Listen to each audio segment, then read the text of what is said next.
Hi everybody, it's Andy Phillips here, and as you can see, I've got Phil with me today. This is Cheltenham and Gloucester pin host. Hi Phil, how you doing?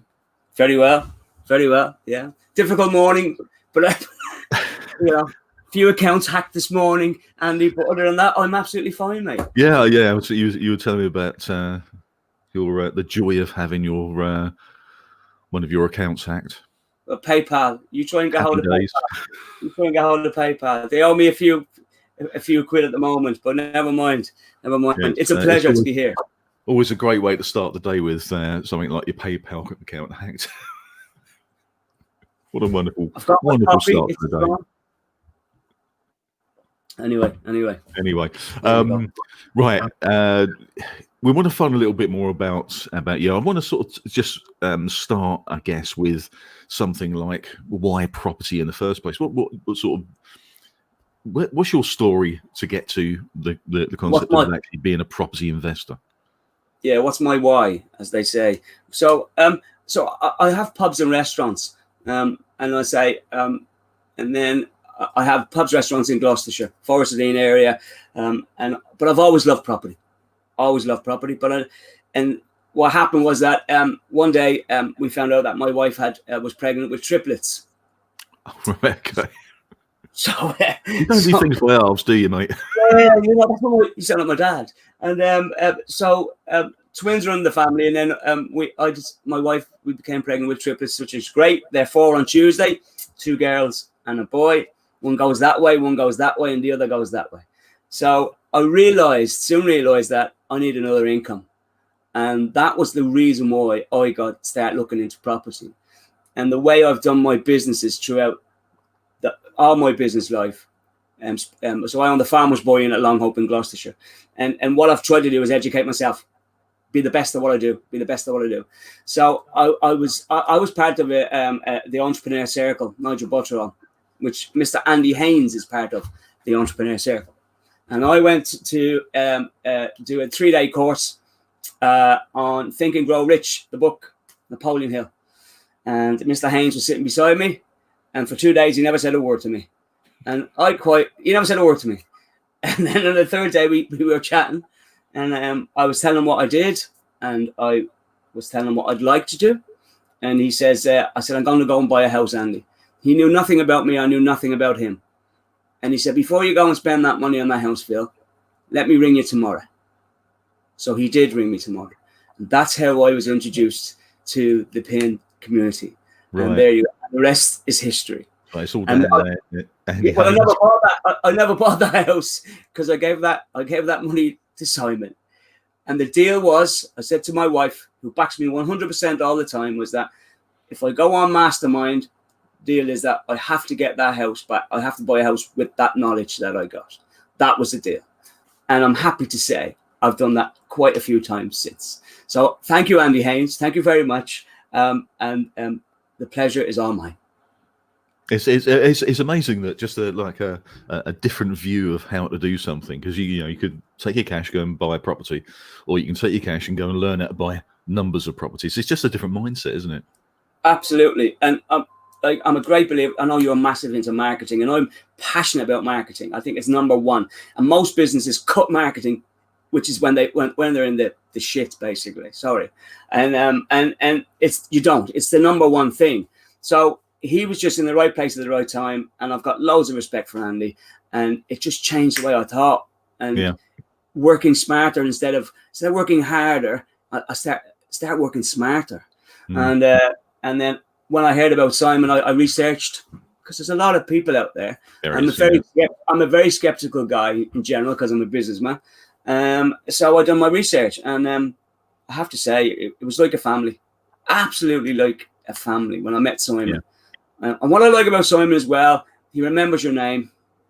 That means a lot to me. So if I walk in a room and I meet someone and they remember my name, they kind of have me, and that's how I got into the PIN community. To be fair, so it is a bit of a weird sort of community. I mean, it's when you go into PIN meetings, the vibe that you get at a PIN meeting is sort of different to other networking meetings. I mean, I go to lots of business networking meetings, or I did, Not doing so many at the moment, but we used to go to quite a few business meetings.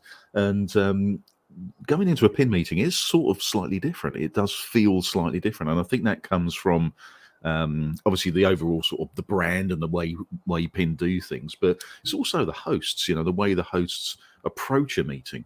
It just feels warmer and a little bit different, One of the reasons why we're doing this is really just to get people to sort of know the host a little bit better, because we as we was discussing before we came on air live today, it can be quite daunting walking into any networking room. It can be a little daunting. It's like you don't know anybody, you don't know how to break the ice or what to say or anything like that. But hopefully, if anybody's in the area of your PIN meeting that's never been to a PIN meeting or even never been to a networking meeting, if they go, hope they do, because they're going to get a lot out of it. But if they go, at least they're going to know the person at the front of the room, and they can go straight to you and sort of say, "I saw you on a live broadcast in the PIN community, and this is what I'm looking to do." And straight away you've made a connection. I think I think property.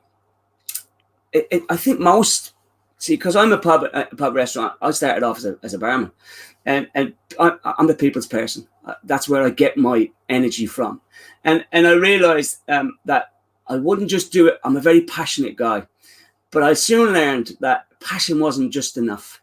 Now, because in the pub industry, you can get away with it because it's all about meeting people. It's a social event.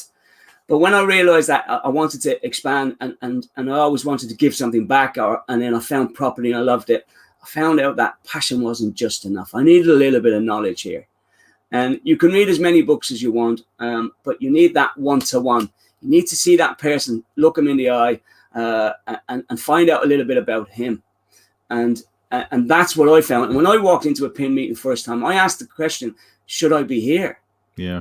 You take me out of my comfort zone. You come to see me at the Farmer's Boy, and I'll make you spend all day, and we train our staff hand on shoulder, although I don't know if we could do that now, but we use, hand on shoulder just to comfort the person. Try and find out their name. When they pay me by a card, I look at the name. Mr. Smith, thank you, Mr. Smith. It's all to do with people. So when I went to a PIN meeting, I was outside my comfort zone. And when you have to stand up, you don't have to stand up, but I stood up for 20 seconds. I mean, I flapped it. It was just all over the place. I think I just, people were going, "Who's this Irish man?" So, who's this nutter? Yeah, I think, someone asked me to stand on the stool because they couldn't see me for the start. Then they asked me, can you, I didn't understand any of that. Anyway, don't worry, this is my business card. But yes, no, seriously, it can be quite daunting. But the support, and it was Andy Haynes' first meetings that I went to, and he and his wife Karen, the cuddle that you get, and they follow it up, and if we can help you in any way, and I always say, a door open a door, and opens another door, and before Andy was telling me where to go to get this, to get that, to get this, and within the room. And I found that it was a great support. There was no one kind of saying, "Oh, we want the deal." It's not that. There's no sell. That was what surprised me too. There was no selling it. It's getting in there and just saying and just listening. Yeah. Just listening to you. And I found that was quite wonderful. Even if they couldn't understand it. It's a different way of doing things, I think, which is and it is good. It just makes you feel like you're part of something, which is the whole point.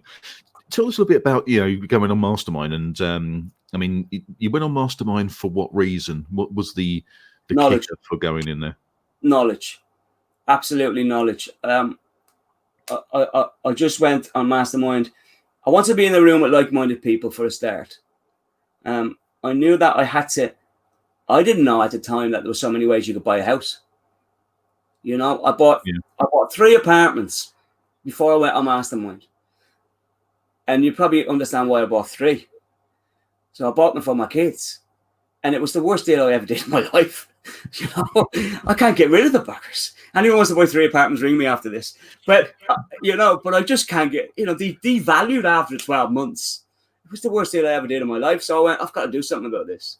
And when I was in the entrepreneur circle and I was in a couple of masterminds, I got great benefit out of it.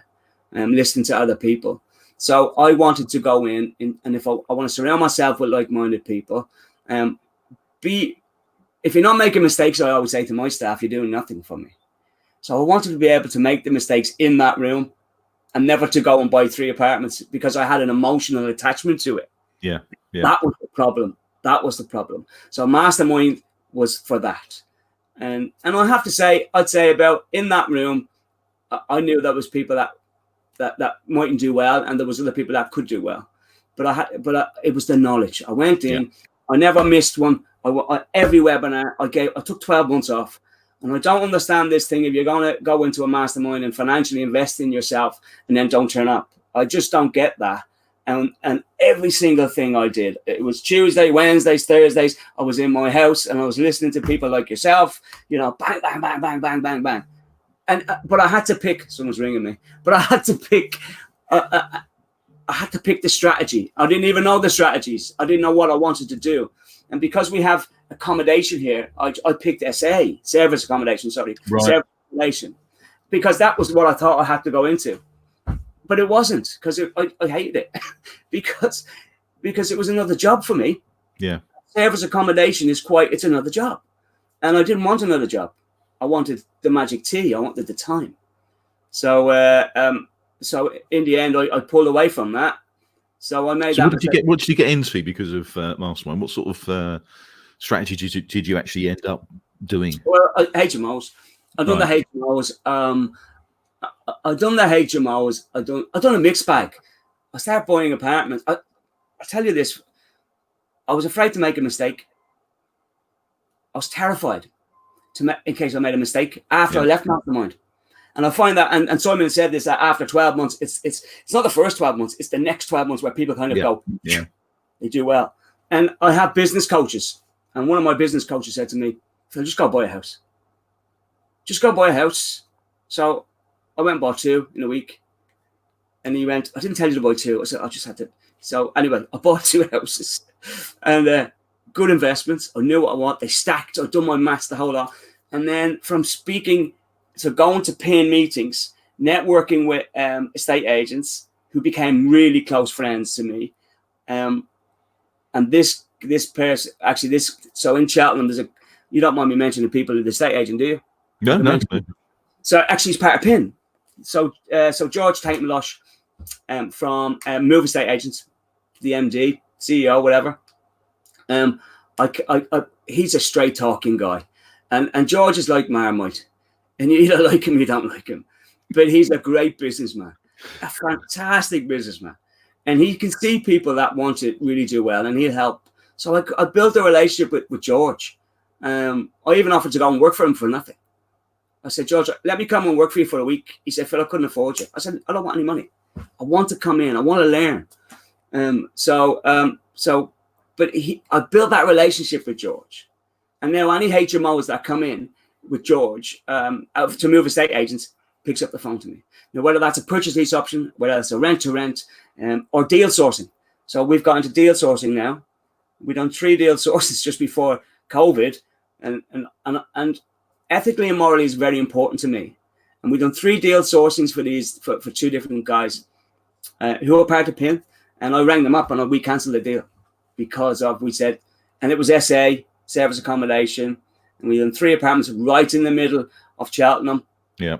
Fantastic. I wanted them myself, but I just said, no, I know exactly what service accommodation wants, but these guys wanted to start.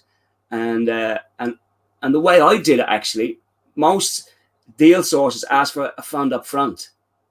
And because I knew these guys, I didn't. I said, pay me over the term.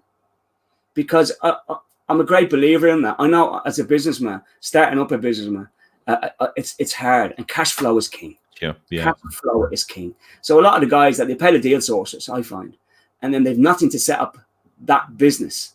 They can't go in. They can't in the interior design. I work closely with Julian Maurice. He was brilliant. You know, Julian's fantastic. Yeah. And all there, and he's a great guy. I love him to bits. And so I wanted to kind of help them with that. And I said, look, you pay me over the term. So the estate agent gets his, because he gets the deal, he gets the management of it. I get my basically fee over the term, and there has to be a minimum of the term. And then the guys get the help and support too, because they're part of Cheltenham and Gloucester Pin. And I just thought it was a win-win-win. Yeah. Someone talks about a win-win, and we talk, but this was a win-win-win, and they had the support. So that's what I'd like to do a lot more when we go back to normality. Yeah, we can open the doors again. That'd be fantastic. That would. Oh, I can't wait. Yeah, really looking forward to it. What sort of during the sort of the 12 months, maybe even after the 12 months, what was the sort of biggest challenges you had to overcome in that? Just maybe mindset challenges. I think, like I said, not making a mistake. Yeah. Because because you tell your friends and your family that you're an investor. That's a good point, actually. I used to be a publican. Okay, that's what I used to call myself, or a hotelier. Okay. So when you introduce yourself, say, I'm Phil, I'm a publican. How'd you do? Yes, absolutely. Now, when I introduce myself, I'm a property investor. Yeah, that's what I do, and I'm also a teacher as well. I'll teach you. I think any business is more or less the same. It's buying and selling, cash flow, profit, working smarter. So I'm quite good at that. That's why I got into PIN when I was asked from Simon. But I think, like at the end of the day, life throws a lot of shit at you. Remember that. And there's a wall in front of you. You have to work out how to get around the wall. And I'm quite good at that. And being in the pub industry, you get problems all the time. Cash flow, massive. In we're a rural pub. We've 8 ensuite rooms here, 150 seat restaurant. When the clock goes back and it goes dark in October, I'm going, oh God, here we go again. And I'm 20 years here in September. So November, December, January, and March are hard months. So property, thank God for property. Thank God for Can property. you hear the alarm going off? I can, yeah. I thought that was a piece outside. Or alarm going off somewhere. You can go switch off if you want. I keep them. I'm just hoping it's not mine. It's probably the same guy that broke into my PayPal account this morning. It probably is. So, what was it that just really made you decide to become a PIN host? And what was the thing of standing at the front of the room and doing that?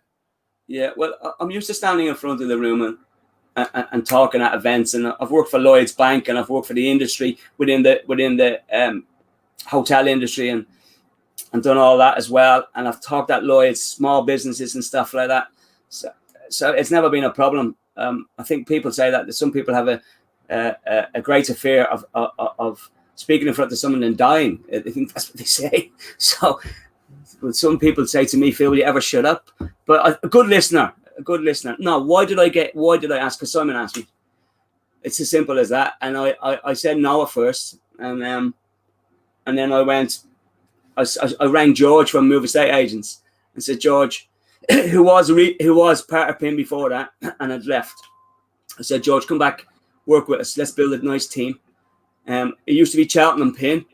We said, well, let's make it Cheltenham and Gloucester PIN, because there's a great market there as well. And I think that everyone should be involved in it.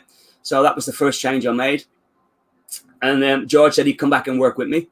And then we said that, and that's how I did. So I went back to Simon and said, look, you know what I'm like, and I'm not a disciple, so I have my own strategies. Not my own strategies. I have my own techniques and stuff like that. And he went, "That's what I want.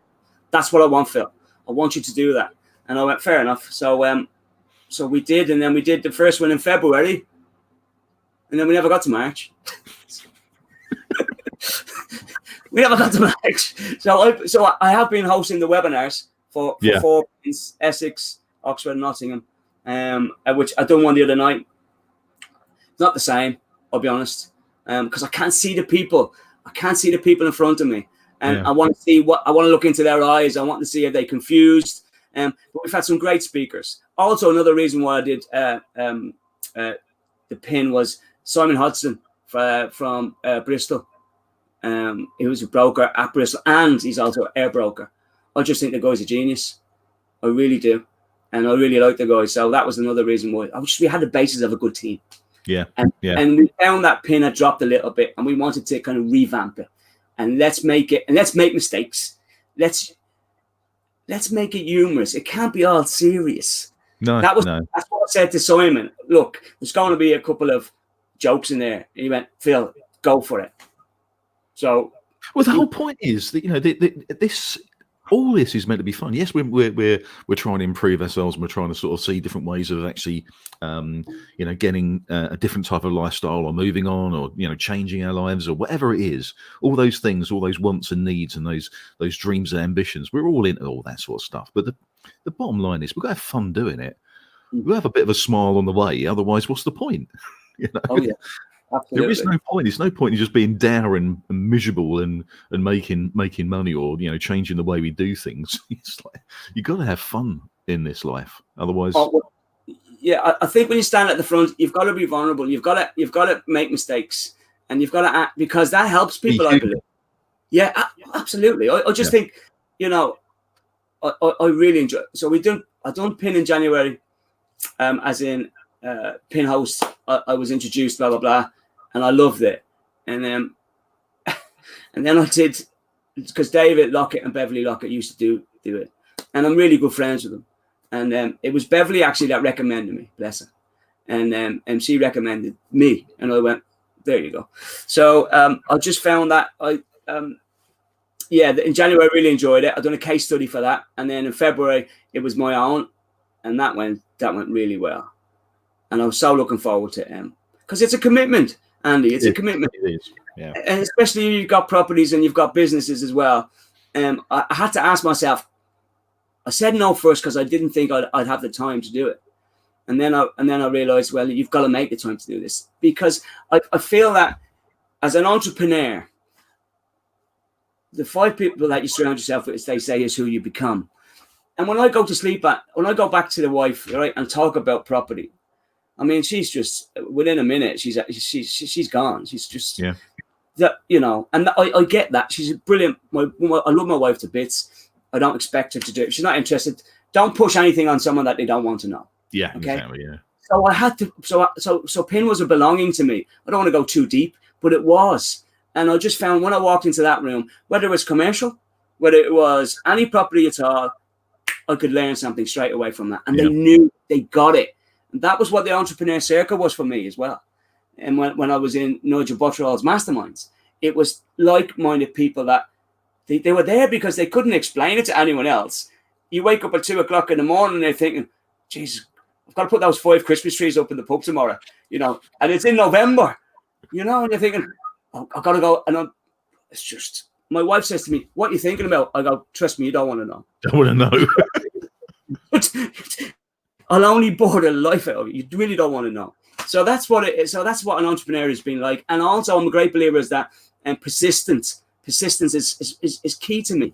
And if someone says no, just try again. My kids say to me, I can't do that. Oh, it drives me mad. They're only 3. I said, don't say you can't do that. You've got to just, you know. So that's the way I am. That's the way I am. It's better to try and fail. But I like that. I don't mind failing, as long as it doesn't cost me too much money. Like I've done so many stuff. Like we've got another company called Mad About Pies, and we do pies around the UK. Hence the nickname. Mad About Pies, and that came from the book The E-Myth Revisited. Oh right, yeah. Great book, and it was called Crazy About Pies or something was the name of the company. It's a great book, guys. Go get it. 2 books. Few books that I recommend was obviously Napoleon Hill, The E-Myth Revisited, and Rich Dad Poor Dad. I just love that book. And I don't care what people say about it. If it's too easy. No. Assets, liabilities. That was something. I flew to Dublin, actually, to my mum and dad and explained that book to them. And they used to ring me and said, Phil, have you got any liabilities or assets this week? That's how passionate I was. And it's quite simple. So, so I don't know what I was talking about. I kind of go off. I'm a bit like Billy Connolly, Andy. I go off, and I've no idea where I'm going. So you have to pull me back. I have to go around again. Well, let's pull this into just finishing off now, and with is there anything that you think would be a good little tip, maybe for people who are maybe just coming into property or thinking about getting into property? I think we've mentioned it quite a lot. Surround yourself with the right people. Pin's a great community. I always say that we should always live in the present, learn from the past, and plan for the future. Yeah. And I live my life like that. And I do think I think Simon has built such incredible. I think he's so proud to build it. These people are like Dan Norman to me. I know he's a host, and I mean, I turn around to Dan and go, Dan, why are you doing this? Because he really doesn't need to do it. And he said, it's because I'm giving back. I want to give back. And this guy to me, I listen to that guy all day. And I just think there's so many out there. There's so many. Stuart as well from, he posted something there yesterday from, it's Brighton, isn't it? It's Stuart. He does the, I mean, what? I met that guy. This guy's spot. Oh. Listen, if I can give you any advice and you're not sure, Pin to me is a great community. Just go and don't be afraid to make a mistake, because there'll be someone there to help you. Yeah, it's basically walk through the doors, introduce yourself, and ask questions. So you talked about being, skeptical. I think being skeptical is exactly the way everybody should be about everything in life. Ask questions. Find out what the truth is about things. Cynical, not so much. Skeptical, I think, is a really powerful tool, because you discover so much by just asking the questions and trying to find the truth. I think that's so it's a good way to end, I think. That's a very good point, Andy. Cynical. If anyone is cynical, by the way, they won't do anything in life. No. Skeptical, I totally agree. And I am skeptical is a good position to start with, because, as you said, there's loads of people who do training, and they're not all great. And you need to find out the truth about these things for your own benefit. So skepticism is fantastic. So anyway, listen, I think that's where we can end it. Thanks very much for your time, Phil. It's been absolutely brilliant talking to you. And I dare say we'll probably put some things together with you for the PIN community. Just maybe some panels and things like that would be really. Andy, we've got to do this again, mate. I'm getting used to this. I'm enjoying this now, mate. I'm the new Terry. Don't say something you're going to regret later. I'm the new Terry Wogan of PIN, Andy. You've got to get this. There you go. I was going to pick Graham Norton, but I went, no, I'll pick Terry. I like Terry. Sir Tell. Anyway, mate, thanks very much for that. And we'll definitely catch up with you again. Take care. Bye-bye. Bye-bye. Bye-bye.